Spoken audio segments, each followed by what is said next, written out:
안녕하십니까. 구강암염외과 전문의 박종철 원장입니다.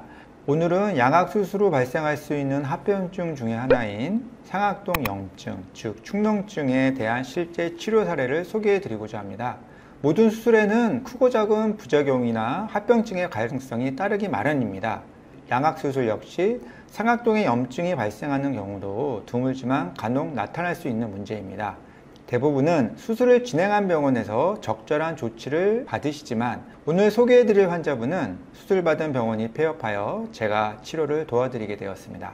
이번에 소개해드릴 환자분께서는 2012년에 개인 성형외과에서 양악수술과 함께 턱구수술, 광대수술을 받으셨습니다.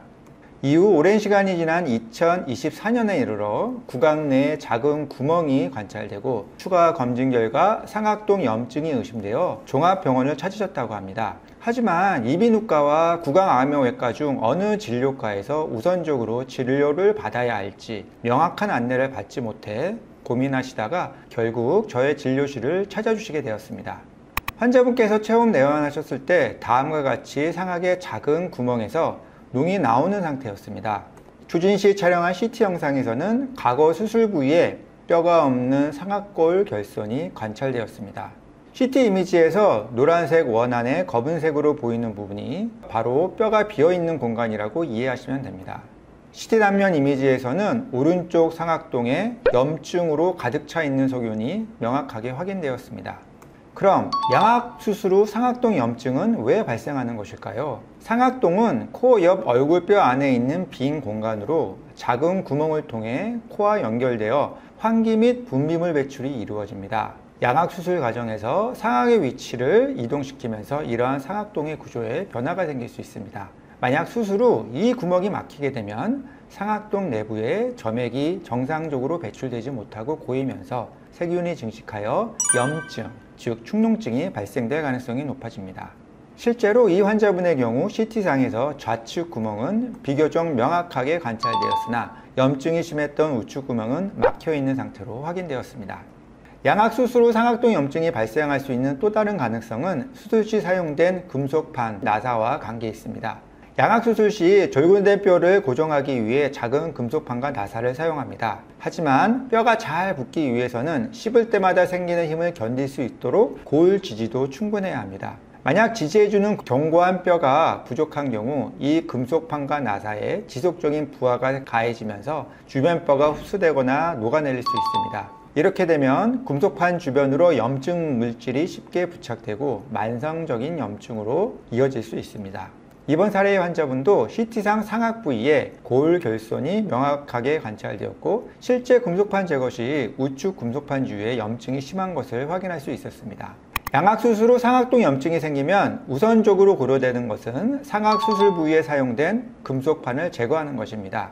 하지만 금속판을 제거하더라도 상악동 배출 구멍이 여전히 막혀 있다면 상악동 내 염증이 해결되지 않고 구강 내 누공 또한 지속될 가능성이 높습니다. 따라서 구강암염외과적 처치에 앞서 이비인후과와의 협진을 통해 상악동의 상태를 먼저 평가하고 개선하는 것이 필요할 수 있습니다. 이번 사례의 환자분 역시 약 3개월간 이비인후과에서 항생제 치료와 부비동 세척술을 받으셨습니다. 그러나 이러한 보존적인 치료에도 불구하고 상악동 염증의 호전이 뚜렷하지 않아 최종적으로 부비동 내시경 수술을 받으시기로 결정하셨습니다. 이에 따라 제가 먼저 환자분의 양악수술 금속판을 제거하는 수술을 시행해 드린 후 일주일이 지나서 이비인후과 전문의께 부비동 내시경 수술을 받으셨습니다. 이러한 단계적이고 협진에 기반한 치료를 통해 상악동 내부의 염증을 효과적으로 제거하고 상악동의 환기 기능을 회복시킬 수 있었습니다. 치료 결과입니다.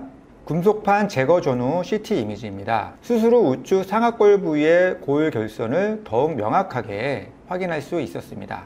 또한 우측 금속판 주위의 뼈가 염증으로 녹은 모습도 확인됩니다. 한편 좌측 구치부의 금속판은 상악골의 골 결손을 고려하여 전부 제거하지 않고 일부 남겨두었습니다. 부비동 내시경 수술로 촬영한 CT 단면 영상을 통해서는 염증으로 가득 차 있던 우측 상악동이 깨끗하게 개선된 것을 확인할 수 있었습니다. 동시에 상악의 뼈가 결손된 부위 역시 치료 전보다 더 명확하게 관찰되었습니다. 막혀있던 우측 배출 구멍이 뚫린 것이 관찰됩니다. 양악수술 후 상악동에 염증이 발생하면 코막힘, 누런 콧물, 안면 부위 통증 등 다양한 증상으로 인해 일상생활에 불편을 겪을 수 있습니다. 뿐만 아니라 어느 진료과에서 어떤 치료를 받아야 할지 몰라 혼란스러움을 느끼시는 경우도 있습니다.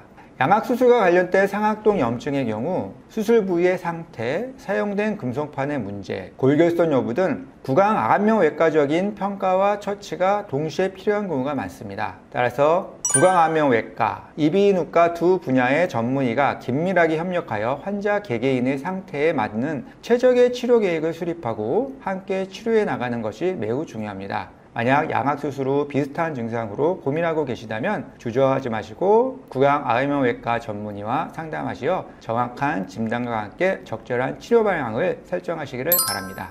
감사합니다.